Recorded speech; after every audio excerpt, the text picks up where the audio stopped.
மாநிலங்களவையில் பிரதமர் மோடி பேசி வருகிறார். அந்த நேரலை காட்சிகளை பார்க்கலாம். के लिए कितना बड़ा संकट आ जाएगा ये आशंका सबने जताई। करोड़ों लोग फंस जाएंगे, लाखों लोग मर जाएंगे। हमारे यहां भी डराने के लिए भरपूर बातें भी हुई। अरे ये क्यों हुआ ये मेरा सवाल नहीं है, क्योंकि एक अननोन एनिमी क्या कर सकता है किसी को अंदाज नहीं था। हर एक ने अपने अपने तरीके से आकलन किया था, लेकिन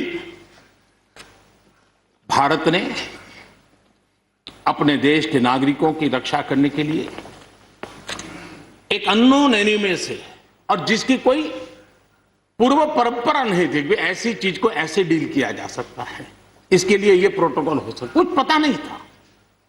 एक नए तरीके से, नए सोच के साथ हर किसी को चलना था।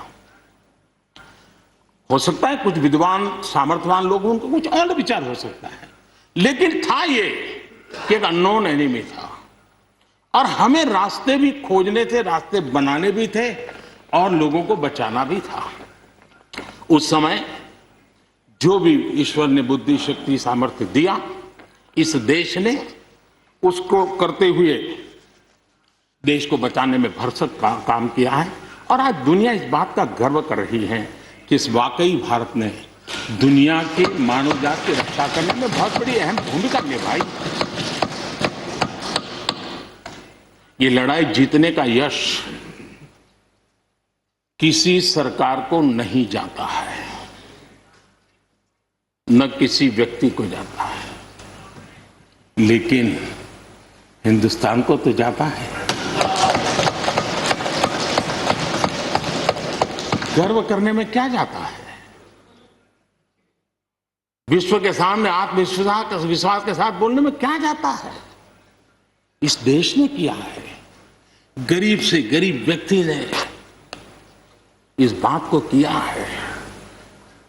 उन समय सोशल मीडिया में देखा होगा, फुटपाथ पर एक छोटी झोपड़ी लगा करके बैठी हुई एक बूढ़ी मां, वो भी घर के बाप की झोपड़ी के बाहर दिया जला करके भारत के शुभ के लिए कामना करते। हम उसकी मजाक उड़ा रहे हैं,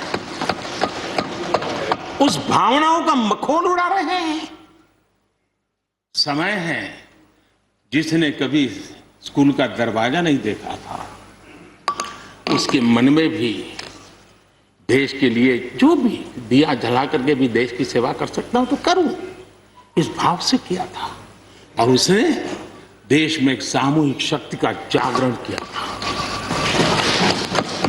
अपनी शक्ति का, सामर्थ्य का परिचय करवाया था। लेकिन उसकी भी मजाक उड़ाने में मजा आ रहा है। विरोध करने के लिए कितने मुद्दे हैं जी, और करना भी चाहिए, लेकिन ऐसी बातों में न उलझे जो देश के मनोबल को तोड़ते हैं, जो देश के सामर्थ्य को नीचा आंकते हैं। इससे कभी लाभ नहीं होता है। हमारे कोरोना वॉरियर्स, हमारे फ्रंटलाइन वर्कर्स, आप कल्पना कर सकते हैं जी, जब चारों तरफ भाई कहीं किसी से कोरोना आ जाएगा तो ऐसे समय ड्यूटी करना, अपनी जिम्मेवारियों को निभाना, ये छोटी चीजें नहीं है। इसका गर्व करना चाहिए, उनका आदर करना चाहिए, और इन सब के प्रयासों का परिणाम है कि देश ने आज ये करके दिखाया। हम जरा भूतकाल की तरफ देखें, ये आलोचना के लिए नहीं है, उन स्थितियों को हमने जिया है। कभी चेचक की बात होती थी, कितना भय फैल जाता था, पोलियो कितना डरावना लगता था, उसकी वैक्सीन पाने के लिए क्या क्या मेहनत करनी पड़ती थी, कितनी तकलीफें उठानी पड़ती थी।